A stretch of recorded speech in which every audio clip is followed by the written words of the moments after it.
59 days bago magpasko, inilunsad ng isang race organization ang maagang pamasko para sa mga runners sa darating na Santa Bubble Run 2025. Ang kabuang detalye sa ulat ni teammate Bernadette Pinoy. Santa Claus is coming to town.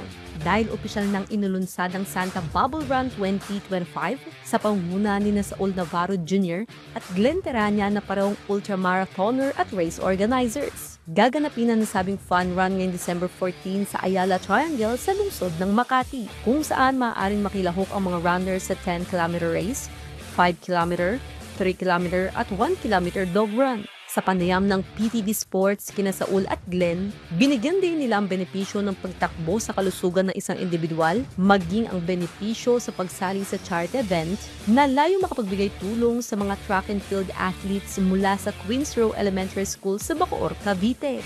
More on Christmas talaga siya kasi may Santa Claus, tapos meron siyang bubbles, snow, tapos mayroon kaming pamimigay ng mga lot bags sa lahat ng runners. And then, aside nung running, yung mga runner, mayroon tayong dog run na 1K. Naisip ko na mag-concept ng isang fun run na hango dun sa Christmas.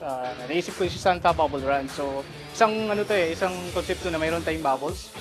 So, may Santa Claus din tayo na nandun sa finish line. So, yun. Kaya na nag-start din ako ng ganito dahil mayroon kaming beneficiary si Queens Row Elementary School, yung mga athlete, yung mga bata. So, nangangailangan kasi sila ng sapatos.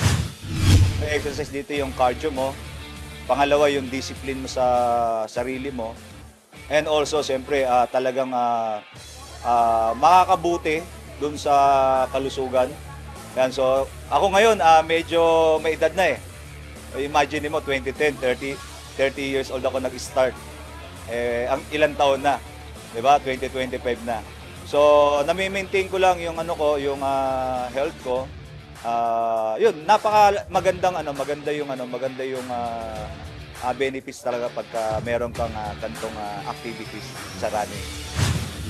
Sa ngayon ay bukas pa ang registration para sa mga nais humabol at makisaya sa Christmas event hatid ng Santa Bubble Run. Bisitahin lang anya ang kanilang Facebook page. Bernadette Pinoy para sa Atletang Pilipino, para sa Bagong Pilipinas.